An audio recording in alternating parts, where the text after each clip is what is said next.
O tema da mensagem de hoje é tentação, o desafio nosso de cada dia. Todo dia nós somos tentados, sim ou não? Sim. Quem não é, levante a mão. Todos nós somos. O próprio Jesus foi tentado. Mas nós vamos entender o que é tentação, o que causa a tentação e como se livrar dela. Tentado todos são, mas nós temos a arma para lutar contra este mal e vencer no nome de Jesus. 1 Coríntios capítulo 10, versículo 12, diz assim: aquele, pois, que pensa estar em pé, olhe para que não caia. Não nos sobreveio nenhuma tentação, senão humana, mas fiel é Deus, o qual não deixará que sejais tentado acima do que podeis resistir. Antes, com a tentação, dará também um meio de saída para que possais suportar. Tiago 1,14 diz: cada um, porém, é tentado quando atraído e engodado pela sua própria concupiscência. Então a concupiscência, havendo concebido, dá luz ao pecado, e o pecado, sendo consumado, gera a morte. Oremos a Deus. Eterno Deus e Pai, diante da Tua presença, Senhor, queremos nos colocar nesta noite e colocar o nosso coração, Senhor, a ouvir a Tua voz, a dar entendimento à nossa alma, para que a partir da palavra, que é um alimento espiritual, sejamos alimentados e possamos vencer todos os dardos inflamados do maligno, em nome de Jesus. Primeiro, definindo o que é tentação. Amém? Tentação é o esforço para persuadir, seduzir e induzir. Vamos ler todos juntos? Tentação é o esforço para persuadir, seduzir e induzir. Amém? Tentação, amado, nada mais é do que tentar te persuadir, tentar seduzir para alguma coisa ou te induzir, dizendo que aquilo não tem nada a ver. Hoje em dia é muito fácil você ouvir cristão dizendo ser cristão, e a maioria das coisas diz assim: não, mas isso aqui que pode, isso aqui não tem nada a ver. Não, mas aquilo lá depende do ângulo que você olha, depende da maneira que você enxerga. Meu irmão, enxergar só tem uma maneira: de olho aberto, e de olhos abertos para o mundo do Espírito. Existem coisas que realmente não é para os nossos dias, mas o que é Novo Testamento, na maioria deles, tudo é para os nossos dias. Nós precisamos entender que aquilo que não procede de Deus, procede do maligno. Não tem meio termo. Ou é de Deus, ou não é de Deus. E do jeito que a coisa tem andado, às vezes a gente quer se modernizar muito, sabe? Quer se modernizar. É claro que muitos cometeram algumas situações que não deveriam. Muitos pastores antigos excluíram muita gente das igrejas, sabe? Colocou no banco, porque tinha televisão em casa, porque tinha rádio em casa, porque tomava refrigerante, porque no começo da igreja no Brasil, até refrigerante era pecado. Muitas coisas eram pecados e muitas pessoas foram lançadas fora.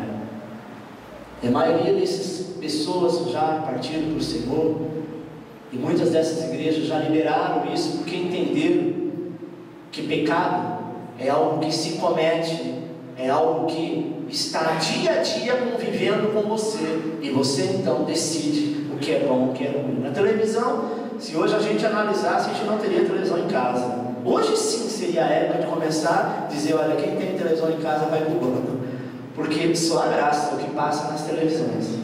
Mas hoje tem alguns canais, abertos, outros canais contratados que você pode contratar, e hoje você tem um controle remoto. Aquilo que não é bom você pode tirar. Mas nós não vamos entrar no mérito da questão televisão, mas nós vamos falar do que é tentação. Aquilo que nos tenta, aquilo que leva a nossa mente, aquilo que nos leva a induzir, a ser seduzido ou a persuadir aquilo que nós imaginamos, isso sim é tentação. Tentação não está escrito tentação. Tentação, ele te induz, ele te seduz, ele começa a persuadir toda a situação para que você caia. Ponto 2. Qual a intenção do diabo em nos tentar? Vamos ler tudo junto? Atingir e destruir a nossa vida em 3 áreas. Quais as 3 áreas que ele atinge? O que está escrito em João 10:10: matar, roubar e destruir. Talvez você fala, ufa, eu estou livre porque eu não sou trombadinha, não sou ladrão, então eu não roubo. Nem sou assassino porque eu mato.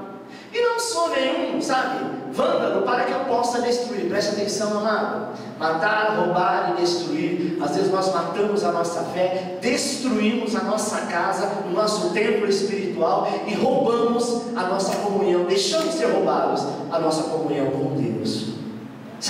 A tentação é isso. O diabo, ele quer nos tentar, não é porque ele tão somente te odeia, porque ele quer te tirar da presença do Senhor. Um dia ele te perdeu e hoje ele quer tomar de volta.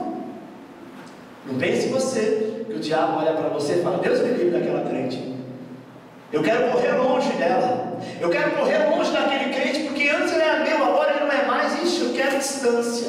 Às vezes quando você faz isso com uma pessoa, dizendo, não quero nem saber mais, não quero amizade, não quero nada. O diabo não desiste. Ele tenta então agora te trazer de volta, para que se cumpra aquilo que Jesus disse: a casa quando está limpa e nós não vigiamos, o demônio que saiu dela volta e traz 7 piores do que ele, para fazer aquela casa, aquele templo, aquela vida ser totalmente destruída. Amém?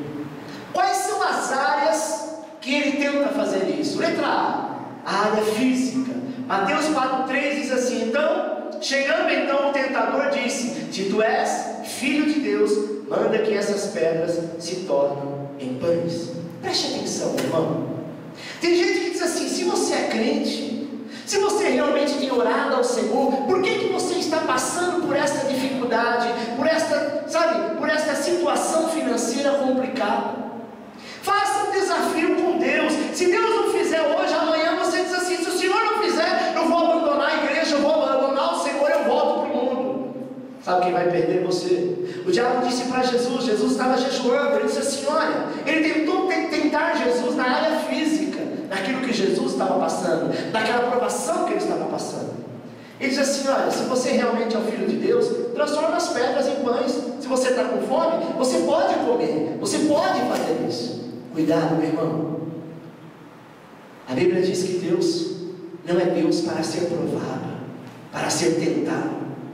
Não tentai o vosso Deus, não tenta fazer barganha. Seja servo, e você sendo servo, você não vai cair nesse tipo de tentação.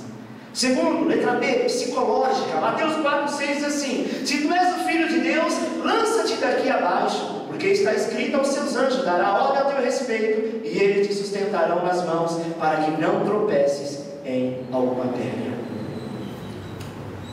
Alguém diz: não, Jesus perdoa. Pode pecar à vontade. O importante é que antes de você morrer, você vai e confessa, e aí o Senhor vai te perdoar. Espera aí, meu irmão. Existe o pecado e o pecado premeditado. Quando você peca porque você tropeçou no pecado e aconteceu, é uma coisa, você fala: Senhor me perdoe, Senhor te perdoe. Mas quando você está premeditando, quando você começa a premeditar, dizendo assim: olha, eu vou fazer isso e depois eu faço aquilo, é o que está escrito em Mateus 4, a partir do versículo 6. Quando o diabo disse assim: ó, se tu és o Filho de Deus, lança-te daqui abaixo, porque está escrito que os teus anjos darão ordem ao teu respeito, para que você não tropeces em nenhuma pedra. O Senhor responde a ele o seguinte: que nós não devemos tentar o nosso Deus. Não adianta você estar no alto de um prédio e dizer: posso todas as coisas daquele que me fortalece, eu vou pular daqui para baixo e eu sei que lá embaixo vai ter os anjos do Senhor. Vai ter sim, para dizer: coitado, morreu. Não tentarás o Senhor, o vosso Deus. E o diabo é mestre para isso, para fazer você tentar o próprio Deus. Não vai conseguir, porque Deus não se deixa se mover, amado, por criancice de crente nenhum. Deus não se deixa mover. Tem gente que lê o texto e diz assim: se você olhar para aquele monte e dizer: lança-te no mar, o monte vai lançar. Meu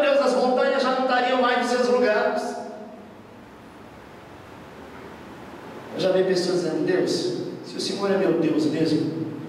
Tudo que eu falar o Senhor vai fazer. Se Deus fizer uma vez, ele fica perdido. Imagina um dia você estiver com raiva do seu vizinho e você tentar ser como Elias, dizendo: Deus, está escrito que Elias clamou fogo do céu e o fogo desceu sobre os 450 profetas de Baal. Aquela vizinha endemoniada, perturbada, macumbeira, desgraçada, cai fogo nela.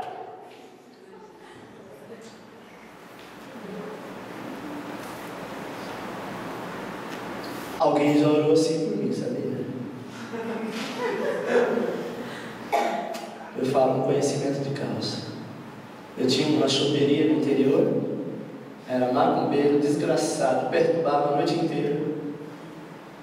Começava com som ao vivo, 7 horas da noite até 3 horas da manhã, numa esquina onde os meus vizinhos eram crentes da Igreja Batista do Palmaria, onde hoje meu cunhado é pastor de lá. E ele orou, dizendo: Deus, manda fogo do céu, não para matá-lo, mas para salvá-lo. Não demorou um ano, o restaurante que era point da cidade fechou as portas. Eu vim para São Paulo, me converti, e depois do meu batismo, literalmente aquele lugar pegou fogo. Sabe por quê? Porque a oração do justo tem poder aos seus efeitos, mas quando ela é feita com decência, com ordem. Não é assim: eu estou com raiva do meu vizinho, manda fogo do céu e acaba com ele. Queima aquela chapinha dela, Deus. Para que não tenha jeito de química alguma resolver. Olha que vingança. Meu irmão, nós precisamos ouvir a voz do Senhor e fazer de maneira coerente, para que você não venha, o diabo venha mexer na sua psicologia, e você se frustrar com Deus, como muita gente faz prova de Deus, faz voto com Deus, que não tem nada a ver, fica querendo uma coisa absurda, aquilo que Deus não quer, e depois diz assim: não adianta nada, eu estou orando, eu ouvi uma voz, eu senti que Deus mandou eu fazer tal coisa, e eu fiz e não aconteceu. Se foi Deus, vai acontecer. Agora, se foi voz do diabo tentando o seu psicológico, nada vai acontecer. Analise aquilo que vem de Deus, porque o que vem de Deus não atrapalha o teu próximo, mesmo que ele não seja convertido. O que vem de Deus não danifica ninguém nem nada. O que vem de Deus não tem engano. O que vem de Deus não tem mentira. O que vem de Deus não tem idolatria. O que vem de Deus não procede do mundo. E aí então você vai saber se a voz é de Deus ou desse capeta aqui que quer falar. Ser espiritual. Mateus 4,9. Ele disse: tudo isso te darei se prostrado me adorares. Você sabia que tem crente que quando perde alguma coisa ainda pede para São Longuinho? Verdade. Eu conheci um irmão, ele perdeu alguma coisa, vai São Longuinho, me ajuda a achar que eu te dou 7 pulinhos. Um dia eu vi o irmão lá pulando. Eu disse: que foi? Ele disse: não, só estou pagando o negócio. Aí ficou com vergonha.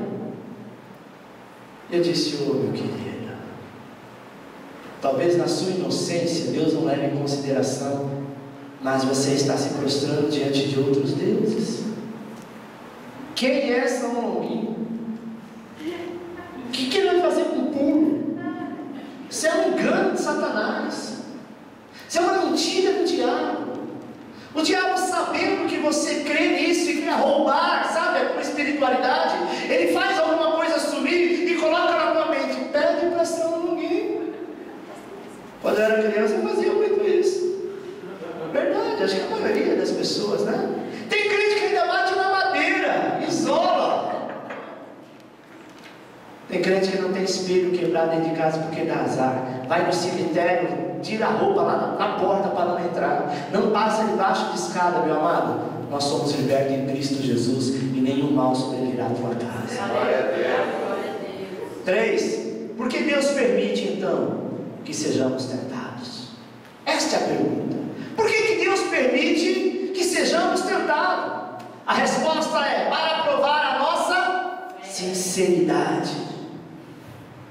Gênesis 39, versículo 7 diz assim: aconteceu depois dessas coisas que a mulher do seu senhor pôs os olhos em José e lhe disse: deita-te comigo. Mas ele recusou e disse à mulher do seu senhor: eis que o meu senhor não sabe o que está acontecendo na sua casa. E entregou em minha mão tudo o que tem. Ele não é maior do que eu nesta casa, e nenhuma coisa me vedou senão a ti, porquanto é sua mulher. Como, pois, eu posso cometer este grande mal e pecar contra Deus? Preste atenção. José foi vendido pelos seus irmãos, foi morar na casa do seu senhor, na casa de Potifar. Ele se agradou do serviço de José. José era um jovem muito abençoado, sabe? Ele fazia tudo com excelência. E pelo fato de ele ser excelente nas coisas que ele fazia, o seu senhor disse: olha, tudo que tem aqui agora é seu, você será o meu mordomo, meu administrador. Toque em tudo, menos a minha esposa, claro. E ele, jovem, cheio de vigor, bonito, aquela mulher já começou então a olhar para ele de maneira diferente. Sabe, irmão, José, faltava pouco tempo para que ele se tornasse o governador do Egito. Mas Deus, ele quer provar a sua sinceridade. Ser sincero na hora que lhe convém é muito fácil. O difícil é você estar passando por uma situação, você está passando uma perrenga danada, duro, sem dinheiro, numa escassez terrível, e você vê cair do bolso de alguém um valor que talvez te ajudaria naquele momento. A voz do diabo é: pegue, espera ele sair, você não vai nem perceber, você pega, você achou. Você não está roubando, você está achando. Não, você sabe quem é o dono, então você é dono. A outra voz diz assim: você não precisa disso, você é cristão, confia no Senhor, que o Senhor tirará da situação. O diabo do outro lado diz assim: que nada, ele não tirou até agora, por que ele vai tirar? Este é o momento, Deus não vai fazer questão, porque Deus entende todas as coisas. Meu irmão, se você está sendo provado, Deus quer ver a tua sinceridade. Amém. A melhor coisa é ser sincero com o Senhor. José, ele pagou um preço alto, ele foi até preso, porque aquela mulher tentou mais algumas vezes, e quando viu que ele não queria, ela rasgou as suas roupas, chamou o guarda e disse: esse homem me agarrou, e ele foi preso. Talvez você diga assim: nossa, mas José foi preso, tadinho de José, foi preso, ficou lá guardado, Deus o guardou para si. O dia que Deus vê que você está lutando, está, sabe, perseverando, e que você não consegue vencer a tentação, Ele vai te guardar de alguma maneira, para que a hora que Ele vai concluir a obra na tua vida, ninguém, absolutamente ninguém, poderá deter. José era homem, era jovem, poderia cair, mas pela sua sinceridade, Deus te deu vitória. Por que Deus permite que nós passamos pela tentação? Letra B, para provar a nossa fé. 1 Pedro 1,7 diz: para que a prova da vossa fé, mais preciosa do que o ouro, que perece, embora provado pelo fogo, redunde para o louvor, glória e honra na revelação de Jesus Cristo. Preste atenção, meu irmão. A tua fé, segundo a palavra de Deus, tem mais valor do que o ouro refinado. Um homem de fé, uma mulher de fé, quando começa a colocar a sua fé em ação, muda a sua história. Eu vou te contar um exemplo. Uma pessoa magrinha, raquítica, ele decide ter um corpo físico esculturado, de porte físico, um tamanho maior. Ele tem duas opções: ou ele vai partir para anabolizante, para bomba, ou ele vai para uma academia, vai ralar um bom tempo, comer de maneira correta, deixar algumas coisas de lado e conseguir estar com o físico como realmente deve ser. É mais trabalhoso? É mais dolorido? Mas ele consegue mudar e transformar. Assim é a nossa fé.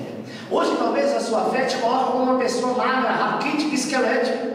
Mas o Senhor diz: fé é algo que você tem que começar a praticar. A aprovação vem, meu irmão, não é para ver você sofrendo. A aprovação vem, não é para você ficar chorando pelos cantos. A aprovação vem, não é porque Deus está de mal contigo e está fazendo você sofrer. A aprovação vem para que você se coloque de pé e com fé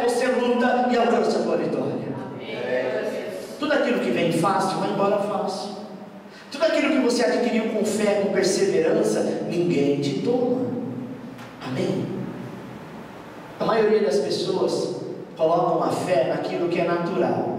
Existem dois tipos de fé: a fé natural e a fé sobrenatural. Qual é a fé natural? Fé natural: ah, pastor, eu estou com uma dor de cabeça. Alguém fala: olha, toma dipirona, tantas gotas que é batata. A pessoa vai, mesmo que não seja um médico, coloca lá algumas gotas de dipirona. Estou citando dipirona, mas pode ser qualquer outro, e toma. Não demora 5, 7 minutos para falar: realmente funcionou. Ele teve fé? É uma fé simbólica, natural. Ele não precisou fazer força, ele não precisou pagar um preço, ele não precisou passar por um momento de dificuldade de acreditar. Fé sobrenatural é quando ele está com a mesma dor de cabeça e ele diz assim: em nome de Jesus, eu não vou tomar nada. Da mesma maneira que ela veio, ela vai embora. Talvez ele passe a noite inteira, aquela luta, aquela provação, e no outro dia, ou algumas horas depois, aquela dor foi embora. Só que ela foi embora definitivamente. A primeira, ela pode voltar tantas outras vezes, por conta de quê? Do efeito do remédio. Amém? Então, fé natural, todo mundo tem. Fé sobrenatural é quando você necessita de algo e você coloca em prática aquilo que nem você mesmo entende como vai acontecer, mas você acredita no Deus que você serve. Sabe, irmão, Deus permite a tentação para provar a nossa paciência. Letra C. Romanos 5,3 diz: e não somente isso, mas também nos gloriemos nas tribulações, sabendo que a tribulação produz perseverança. Amém? Quando você passa pela tribulação, a tribulação ela produz perseverança. Quando a coisa não acontece desse jeito, o ser humano tem a tendência de cruzar o braço, de se acomodar. Às vezes Deus permite, sabe que vem a tribulação para que você se levante, para que você persevere, para que você alcance, para que a obra do Senhor se realize em tua vida. Para provar o nosso amor, Mateus 4, versículo 9 diz: e disse: tudo isto te darei, se prostrar e me adorares. Então ordenou-lhe Jesus: vai-te, Satanás, porque está escrito: ao Senhor teu Deus adorarás, e só a Ele servirás. Não precisamos de outros deuses. Tem alguém que diz: rapaz, você está desempregado há tanto tempo, essa enfermidade há tanto tempo. Olha, eu conheço uma mulher ali que ela é poeta. Eu até comentei aqui alguns cultos atrás, que eu passei, estava indo para o centro da cidade, e eu vi que a minha esposa, um cartaz dizendo assim: trago a pessoa amada em 3 dias. Eu disse: meu Deus, tem alguns crentes que eu conheço que não é muito firmado na fé, é capaz de anotar o telefone. Diz: não, só por curiosidade. Quem tem esse poder? Mentira. Eu já fui de lá e eu sei como que é isso. Só que a pessoa no desespero se prostra. O diabo olhou para Jesus, Jesus homem. Ele não estava falando com Jesus Deus, ele estava falando com Jesus homem, dizendo: olha, todo o esforço que você está tendo, se você por alguns minutinhos, coisa pouca, vapt-vupt, dobra o teu joelho aí, se prostra aos meus pés, está vendo todo esse império, eu te dou. Mentira, ele não tem nada. Às vezes a gente quer sair pela culatra, quer, sabe, cortar o caminho, porque alguém disse assim: não, que nada, ninguém vai ver, você é crente, você não vai deixar de ser crente por causa disso. É uma escapadinha só, isso que você fizer, você já vai ganhar isso tudo. Não se engane, meu irmão, não se prostre, não se iluda, porque se Deus não fizer, ninguém mais pode fazer. Porque se Ele falar não, o diabo pode mover os céus e terra para tentar te dar alguma coisa para te conquistar. O Senhor diz: não, aonde você está por causa disso, você vai ficar pior, até que você se prostre diante de mim. Quem é o diabo para lutar contra o nosso Deus? Amém. 4, verdades que você precisa saber sobre a tentação. Continuando, a tentação não é pecado, é uma chamada para a batalha. Preste atenção, meu irmão. Tentação é pecado? Não. Você foi tentado, se você caiu nela, você pecou. Mas a tentação Deus permite porque é um chamado para o guerreiro ir para a batalha. Diz: ah, é, Satanás, Você está tentando me provar, me tentar nesta área. Agora eu vou começar a jejuar em prol disso. Eu vou começar a orar em prol disso. Porque todos nós temos uma fraqueza. Amém? Cada um tem uma área. Outros têm 2, 3, 4, 10 áreas, não importa. Mas você sabe aquela que realmente abala a sua estrutura, aquela que se você passar realmente você pode, sabe, ficar meio alucinado. É essa que você coloca aos pés do Senhor. Não vai entrando em luta com o diabo, dizendo, você está me tentando nessa área, então eu vou erguer o peito e vou com tudo para cima de você, vou provar que eu não faço. Você pode provar hoje, por 1 hora, mas você não vai provar a vida inteira. Porque esta área você é frágil. E o Senhor, Ele quer que você coloque esta fragilidade aos pés dEle. Porque aí sim, Ele vai estar contigo. Amém? Eu quero falar alguns pontos vulneráveis que todos nós temos. Todos nós temos pontos vulneráveis. Vamos ler o primeiro? Primeiro, dificuldade em trabalhar com a verdade. Dificuldade em trabalhar com a verdade é falar mentira. E há quem diz que todo mundo mente. E nós sabemos que a mentira é do diabo. O próprio Abraão mentiu. Às vezes nós falamos assim, pastor, a pessoa diz assim, o que você acha? E para agradar, eu falei uma mentira. Eu não acho nada daquilo, eu acho o contrário. Mas eu disse, está lindo. É isso mesmo, está perfeito. Às vezes, amado, a gente não quer ser indelicado, mas há tantas maneiras de você sair, não é? Sem falar nada, mudar a situação, não deixar a pessoa triste, porque você não deixou a pessoa triste com algo que você permitiu que é mentira e que você está enganando, está pecando 2 vezes. Ela ficou alegre, mas você deixou o teu Deus triste, porque você faz mais uma vez a vontade do diabo. Então é muito complicado, mas nós precisamos ter, sabe, colocar. E tem pessoas que mentem descaradamente. Tem pessoas que mentem com verdade. Você acredita? Como assim, pastor? A verdade é de A até a letra D. Ele coloca o E, o F, o G e o H para ficar bonito, para ficar um negócio assim mais robusto. Só que amanhã ele vai falar para uma outra pessoa e ele esqueceu de falar o E, F, G, H. Ele coloca o I, o Y, até o Z. Aquele que ouviu a primeira versão, quando vê a segunda, fala, meu Deus, ele mentiu. Ou para esse, ou para mim. Sabe por quê, meu irmão? Porque a verdade, ela vai ser verdade a vida inteira. E a mentira, ela é agora, amanhã você esquece dela. Segundo ponto, temperamento. Pedro era um homem temperamental. Tem crente que diz assim, olha, mexe comigo a hora que eu estiver nervoso. Porque se eu estiver nervoso, eu quebro a sua cara. Eu te arrebento, depois eu oro por você. Misericórdia. Totalmente temperamental. Diz, eu sou crente, mas eu não sou idiota. Eu sou crente, mas eu não sou besta. Eu sou crente, mas eu não sou trouxa.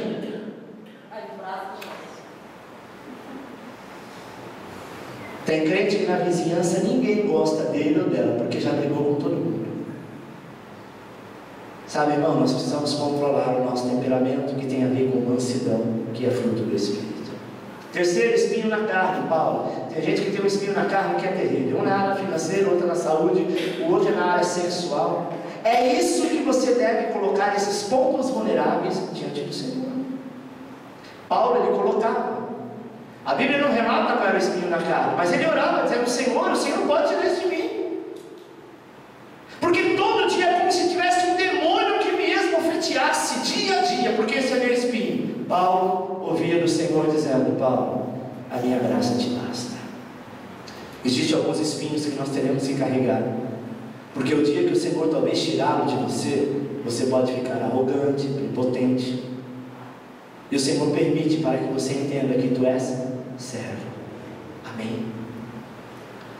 O desejo pela mulher proibida. Tem gente que adora coisa proibida. É bem coisa adolescente. Tudo que é proibido é gostoso. Mas nós não estamos falando aqui para adolescente, e sim para pessoas que já são maduras. Aquilo que é proibido, o nome já diz, é proibido, é errado. E se fizer peca, é tentação. Sansão sabia disso, mas ele preferiu investir E aí caiu numa cilada muito grande. Chegou à morte, perdeu, foi envergonhado. Sabe, irmão? Quando nós queremos alguma coisa que não é de Deus, nós somos envergonhados. Quinto, língua indisciplinada. Tem gente que fala em línguas estranhas na rua, em casa, mas é uma língua muito estranha, não é dos anjos. Abre a boca para falar palavrão. Se você soubesse cada palavrão que você fala, você libera 7 demônios na tua vida. E tem gente que diz: eu estava nervoso. A Bíblia diz que pode irar. Jesus diz: ireis, mas não pequeis. Quando Jesus ficou irado lá, que no templo solta os animais, a Bíblia não fala que ele xingou ninguém, de filho da Xuxa, sabe, filho de não sei de quem. Ele não falou palavrão, ele não irou-se com palavras, ele disse: isso é inadmissível na casa de meu pai, e solta os bichos, porque havia um comércio.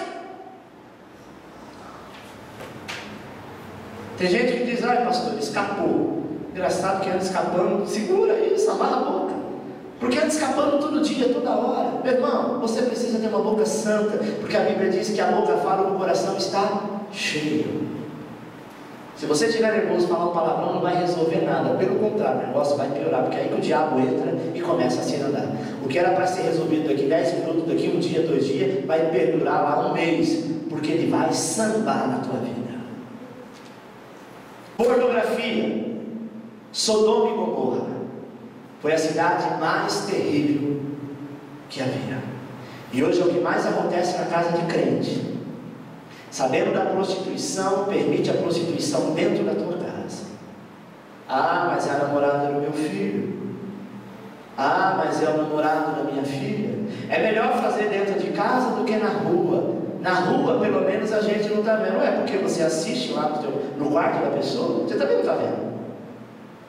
E crente tem aceitado isso, tem admitido isso, sabe? Filhos mal arranjados, que não é casado, que não é nada, arrumou alguém lá fora, talvez teve uma filha aqui, outra filha lá, outra filha lá, traz a mulher para dentro de casa hoje, amanhã não está mais com ela, está com outro, sabe? Aceitando esse tipo de coisa. Como igreja nós não podemos aceitar, porque você vai bater de frente com o diabo, e ele vai se andar na tua vida. E ele vai liberar o devorador, ele vai liberar o migrador, o destruidor, o exterminador. E às vezes, no caso deste filho, ou deste parente, ou desta pessoa, você vai lutar, você vai ser exibista, você vai lutar com todas as suas forças, mas você vai ver o dinheiro indo embora, porque o que entra na vida da pessoa é este demônio para devorar, para acabar, para simplesmente trazer vergonha. Sabe, irmão, nós precisamos tomar conta da nossa vida espiritual. Aqui fala filhos de Eli. Eli é o sacerdote Eli, aquele que Deus usou para chamar Samuel. Por que Deus usa o próprio sacerdote para chamar Samuel? Sabe por quê, meu irmão? Porque o sacerdote Eli era conivente com os teus filhos. Sabia que os seus filhos tomavam da oferta que era do sacerdote, mas era do sacerdote para a casa do sacerdote. Ele tomava do melhor, eles não participavam, em outras palavras, eram todos desviados. Sabe, a Arca da Aliança era um lugar consagrado que ninguém poderia chegar. Ele chamava as meninas, os 2 filhos dele, tinha relação sexual dentro da casa do sacerdócio, tomavam das ofertas, dividia, se fosse nos dias de hoje, fazia churrasco com aquilo que era consagrado, e o sacerdote dizia que nada, eles são jovens, são meninos, fazer o que? Um dia Deus traz eles de volta. Ô meu irmão, que você ore pelos teus filhos, tudo bem, mas não seja conivente com o pecado deles, porque quando nós somos coniventes, você pode até não mudar a história, amém? Às vezes é um pastor que tem um filho desviado, uma filha desviada, a família toda desviada, a esposa desviada, mas não importa, ele não pode ser conivente, não pode fechar os olhos, porque talvez a igreja não veja, mas o diabo vê, porque ele tenta, ele prova.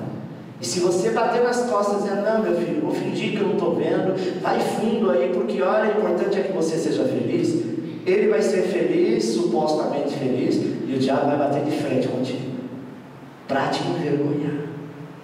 Essa já é a história dele, tentar envergonhar os homens de Deus e as mulheres de Deus, ainda mais quando encontra a brecha.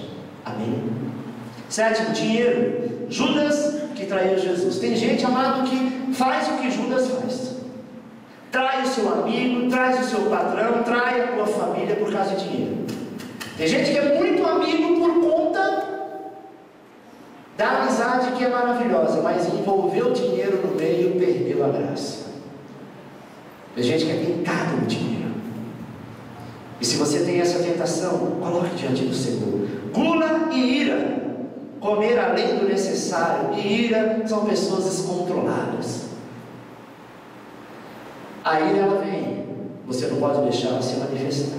Amém? 7 estágios da tentação. Primeiro, olhar, quando este atrai. O teu olhar desempenha o papel de porta de entrada na terra da tentação. A tentação existe a partir do olhar. Ou seja, então se fosse assim, pastor, o cego não é tentado? É, porque ele ouve. Os olhos do cego são os ouvidos. E por muitas vezes ele ouve, e ao ouvir, ele é conduzido. Nós somos principalmente os homens, é tentado pelos olhos. Pastor, mas passou na minha frente, aquilo mexeu comigo, deixa eu mexer e continua olhando para frente. O pecado não é você olhar, o pecado é você continuar olhando. Passa a mulher bonita, para não falar outra coisa, você está passando, ao invés de você ficar olhando, meu irmão, olha para frente, fala, oh Jesus, pessoa minha esposa em casa. Sabe, para que você vai fazer o que, como diz, ver com o olho na minha testa? Assim também são as mulheres. Amém, querido? Olhar é um dos 7 estágios da tentação. Segundo, cobiça. Qual é a motivação da tentação? Aquilo que nos atrai seria pessoas, situações, objeto, lugar e pensamento. Cobiça. Tem gente que não se contenta com aquilo que tem e fica cobiçando o que é do outro. Terceiro, sedução. E seduz significa atrair com habilidade. Provérbios 6:25 diz: não cobice no teu coração a sua formosura, nem te deixe prender pelos teus olhares.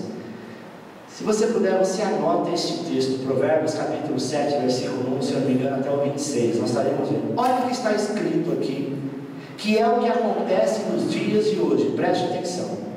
Filho meu, guarda as minhas palavras e entesoura contigo os meus mandamentos. Observa os mandamentos, observa os meus mandamentos e vive. Guarda a minha lei, uma menina nos teus olhos. Ata os teus dedos, escreve-o na tábua do teu coração. Diz-lhe a sabedoria, tu és minha irmã, e chama ao entendimento teu amigo íntimo, para te guardares da mulher alheia, da adúltera, da lisonjeira, com as suas palavras. Porque da janela da minha casa, por minha grade, olhando eu, vi entre os simples, divisei entre os jovens, o mancebo é jovem, falta de juízo, que passava pela rua junto à esquina da mulher adúltera, e que seguia o seu caminho na sua casa no crepúsculo. À tarde do dia, à noite fechada e na escuridão, eis que uma mulher lhe saiu ao encontro, ornada, à moda das prostitutas e astuta de coração. Ela é turbulenta e obstinada, não para em casa os seus pés, ora, está pelas ruas, ora pelas praças, espreitando todos os cantos. Pegou dele, pois, e o beijou, e com semblante impúdico lhe disse: sacrifício pacífico tenho contigo, hoje paguei os meus votos. Por isso, saí ao teu encontro a buscar-te diligentemente e te achei. Já cobri a minha cama de cobertas e coxas de linho do Egito. Já perfumei o meu leito com mirra, com aloés e cinnamon. Vem, saciemo-nos de amores até pela manhã, alegremos-nos com amores. Porque meu marido não está em casa, foi fazer uma jornada ao longe. Um saquetel de dinheiro levou na mão, e só lá para o dia da lua cheia voltará para casa. Ela o faz ceder com a multidão de suas palavras sedutoras, e com as lisonjas dos seus lábios o arrasta. Ele a segue logo, como boi que vai ao matadouro, e como louco ao castigo das prisões, até que uma flecha lhe atravesse o fígado, uma ave que se apressa para o laço, sem saber que está armado contra a sua vida. Agora, pois, filho, ouve-me, e estais atento às palavras da minha boca. Não se desvie para os seus caminhos o teu coração, e não andes perdido nas suas veredas, porque ela a muitos tem feito cair feridos, e são muitíssimos os que por ela foram mortos. Caminho do inferno é a sua casa, o qual desce às câmaras da morte. Este texto de provérbio é exatamente o que acontece hoje. A moça sai para o carnaval, para um dia de feriado, para um dia de balada, e ela diz: hoje eu vou beijar muito. Estou dizendo de moça, estou dizendo nem aquelas que têm o marido em casa, como o texto diz, mas que há um espírito de prostituta sobre ela e que ela não entende. Que espírito é esse? É o espírito, eu não posso usar todas as palavras, mas é o espírito que traz o vigor, sabe? Que você quer apagar aquele fogo, e aí é com um, é com outro, e a moda hoje diz que é preciso fazer isso. Antes quem saía para a caça eram os homens, hoje não são mais os homens, são os homens e as mulheres. E na casa dos tímidos os homens ganham, porque tem mulher que é só a graça. Mas a Bíblia diz: não caia nos seus beijos, nos seus lábios enganosos, porque o espírito que está sobre ela vai te causar a flecha do maligno e te levará para o inferno. Tem muito crente que diz: mas na igreja não tem crente, pastor. Como que eu vou fazer para arrumar um marido, um namorado, se na igreja não tem? Oh, meu irmão, é tão simples responder isso. Ganha para Jesus e depois ganha para você. É verdade. A igreja hoje não quer ganhar ninguém. O jovem hoje quer ficar de braço cruzado, sabe? Ele prefere a igreja como seu refúgio e o mundo para o seu desfrute. Vai lá para o mundo, desfruta, faz tudo, depois vem para a igreja, pede perdão e diz: Senhor, eu acredito que o Senhor vai me trazer um varão. Oh, meu irmão, faça uma vara para te quebrar no meio, até você se converter. Porque nós não podemos traçar caminhos tortuosos. A Bíblia diz: espera. Se você tem um amigo, se você tem alguém que você, talvez, o seu coração está voltado para ele, qual é o caminho que eu devo fazer? Coloca aos pés do Senhor, traz ele para a igreja, porque a primeira pessoa que ele vai olhar dentro da igreja é você. Aleluia. É você que investiu no mundo do Espírito, e o mundo do Espírito vai trazer a realidade para a tua vida. Aleluia. Eu fiquei 6 anos na igreja aguardando o Senhor. Não pense que foi fácil. Tentações 1000. Várias profetizas dizendo: eis que te digo que você será o marido da minha amiga. E eu disse: está amarrado.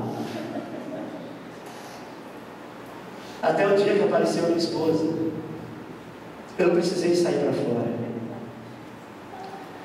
Hoje, irmão, eu trabalho na obra, mas eu trabalhava 15 anos atrás muito mais, porque eu aprendi que mente vazia é oficina do diabo.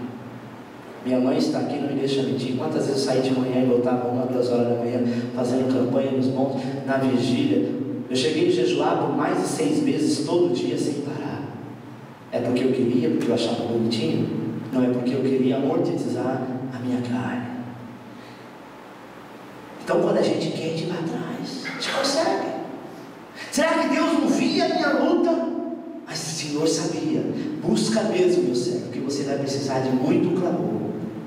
Às vezes a gente não quer, a gente quer assim: eu oro hoje, amanhã eu consigo, depois da manhã eu quero mais, desisto. Deus que arrume outro, porque aquele não era príncipe. Senhor, aquele que o Senhor me arrumou não passava de um sapo. E nós precisamos entender, meu irmão, não brinca com Deus. 4. Concepção. A cobiça é depois de haver concebido. No momento em que você toma a decisão de satisfazer o seu desejo, a sedução senta e diz: meu trabalho está terminado. Espírito de sedução. 5. Nascimento. No instante em que a decisão de pecar é tomada, nasce o pecado. Preste atenção. Até o momento que você está sendo tentado, você não pecou. O momento que você concebeu, que você caiu, que você deixou a tua mente, sabe, vulnerável para aquela situação, aí então nasce o pecado. Sexto, o crescimento. Se você se entrega à ira, à cobiça, ao amor ao dinheiro, à imoralidade, tudo isso cresce para os outros níveis de pecado. E sétimo, morte. Amém? O poder e a presença do pecado cresce com a maior firmeza à medida que o cristão decide repetidamente pecar. A morte vem, meu irmão. Hoje você pecou, parece que não aconteceu nada. Amanhã você pecou, o Senhor teve misericórdia. Mas isso contínuo faz com que a morte, primeira morte que vem é espiritual. O Espírito Santo vai embora. Todo mundo na igreja sente a presença de Deus e você fala: meu Deus, eu não estou sentindo nada. Essa igreja está fria, não é igreja, você. Você pode ir para outro lugar, por ser um lugar diferente, você até se emociona e parece sentir alguma coisa, mas o Espírito Santo não é de momento, ele é todos os dias. Até na tua casa, se você colocar um louvor ou começar a orar, você vai sentir a presença dele, porque ele habita em você. Sabe, irmão, nós precisamos olhar para aquilo que nos traz esperança, que é o Senhor. Quando é que nos tornamos suscetíveis à tentação? Vamos ver tudo junto? 1. Quando há em nós excesso de autoconfiança. Isso comigo não. Posso ir lá, sair do mundo das drogas, mas eu posso ir lá na Cracolândia que não vai acontecer nada. Cuidado, meu irmão. Cuidado que você está muito autoconfiante. 2. Quando a sua vida de oração é pequena.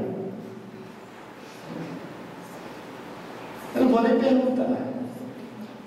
Se eu perguntar assim: quantos têm comunhão e oração pelo menos meia hora por dia aos pés do Senhor? Levante a mão. Eu sei que poucos levantariam, mas não é a mim que interessa. Interessa você com Deus. O dia que você começar a lembrar de, ao invés de você não estar fazendo nada, você fazer alguma coisa com o Senhor aos pés dele, sua vida será outra. 3. Quando pararmos no lugar errado, na hora errada e com pessoas erradas. Tem um ditado que diz assim: me diga com quem tu andas e eu te direi quem é. Se você é uma pessoa que não é crente e você anda no meio de crente, as pessoas vão olhar para você e vão dizer que você é crente. Se você é crente e só anda no meio de pessoas erradas, bandidos, traficantes, drogados, nóia, seja lá o que quiser chamar, vão olhar para você e vão dizer o quê? Aquele ali disse que é crente, mas ele é nóia, né? Só anda com nóia. Não fazendo acepção, mas se você tiver um grupo só de pessoas gays, e você é homem ou mulher, hétero, vão dizer que você é o quê? Mas você não é. Você está entendendo? Quando você parar no lugar errado, no meio de pessoas erradas, e andar com pessoas erradas, você estará errado. 4. Quando distanciamos do Mestre, lembre-se que fracasso de Pedro não foi um ato isolado, foi a culminação de uma série de decisões, cada um dando lugar à outra, até que a negação se tornou inevitável. Pedro viu aquela situação, amigo de Jesus, disse: não, Senhor, por você eu vou até a morte, dou minha vida. Mas no momento que Jesus foi preso, que ele viu todo o seu mundo desmoronar, que parecia que tudo tinha dado errado, que toda aquela investida de 3 anos andando com Jesus, parece que nada ia acontecer. Alguém disse: você é um deles, ele nega. Outro disse: não, eu te conheço, você é um deles, ele continua negando. Você sabia que quando nós deixamos a tentação entrar na nossa vida e o pecado predominar, nós negamos a Jesus? Você está numa roda que não poderia estar, num lugar onde não poderia estar. Alguém diz: escuta, peraí, mas você não é crente? Você eu sou evangélico, não é nem crente. Primeiro já começou a mudar o nome. Você é crente, irmão, não é crente. Esse negócio: sou evangélico, sou cristão. Não, na minha igreja é diferente. Não tem igreja diferente. A igreja de Jesus Cristo é uma só. Tu é crente. Não, mas você não poderia estar aqui. Tu diz assim: não, é que eu estou bem afastado, bem desviado. Depois falar: Jesus, misericórdia, não adianta, você já ligou. Cuidado para não negar. Amém? E terminando, como vencer a tentação? Vamos ler tudo junto? Primeiro, nunca se considere autossuficiente. Dependa sempre da graça de Deus. Não brinque de se arriscar. Nunca flerte com o perigo. Segundo, tenha uma vida De oração significante. tenha uma vida devocional diária disciplinada. Terceiro, Mantenha seu coração cheio da palavra de Deus. Seja seletivo quanto às pessoas com as quais você caminha. quinto, se mantenha perto de Jesus em comunhão. Conheça as suas limitações. Reconheça que em cada um de nós há uma capacidade incrível para marcar. Sétimo, Escolha um parceiro espiritual. Isso tem a ver com a prestação de contas. Viva dentro de suas limitações. nove, viva cautelosamente. Simples como uma pomba, porém prudente como uma serpente. Trabalhe só com a verdade. Trabalhe só com a verdade. Seja prudente, sabe? Escolha as pessoas, meu irmão. Hoje você pode escolher, pastor, mas eu me converti, todos meus amigos foram embora. Glória a Deus. Os perturbados que não queriam saber de Jesus, Jesus botou tudo para correr, sabe? Porque Ele cuida de você. Ah, mas eles viraram a cara para mim. Prova que eles não são teu amigo. Aqueles que realmente são amigos, Deus vai fazer ele lá no mundo voltar, não deixar mais o diabo falar na mente dele e vai dizer: olha, você é cristão, tal, cada um na sua, quero ser teu amigo. E se ele realmente for teu amigo, ele vai querer estar do teu lado. Ele vai querer conhecê-lo, dar a oportunidade de conhecer o Deus que você conhece. Engraçado quando é do mundo, né? Se alguém fala assim: ó, eu sou católico, mas alguém diz que tem alguém, uma cartomante lá no outro lugar, o amigo vai junto. Ninguém fica chateado. Ah, tem um templo budista lá que, sabe, tem uma vassourinha de pano que passa e os homens tudo passando na brasa. Você vai ver. Por que só quando a gente se converte as pessoas viram a cara? É porque as trevas não suportam o poder da luz. E aqueles que estão nas trevas vão para outro lugar que é treva e é tudo igual. Sabe? Tudo igual. Alguém disse assim: não, mas lá no centro do terreno onde eu vou também cura. Com certeza que cura, óbvio que cura. Diabo pode curar, pastor? Pode, eu vou te explicar como. Ele põe a doença na perna. Aí você lá, vai lá, faz um descarrego, um ebó, que eles chamam. Mata lá algumas galinhas, toma um banho de erva podre. Despacha na encruzilhada.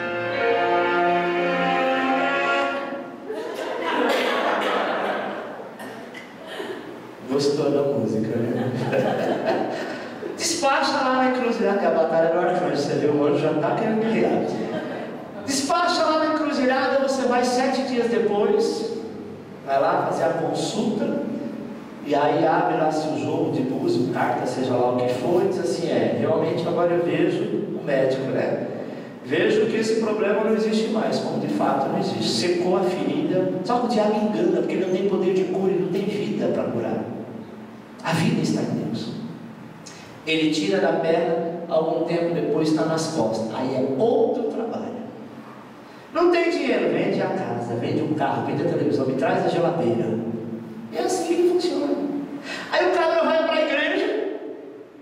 A palavra de Deus diz que nós devemos apresentar ao Senhor não de mãos vazias, sempre trazer uma oferta, você ser dizimista, ser gideão, ser primiciante, diz pronto.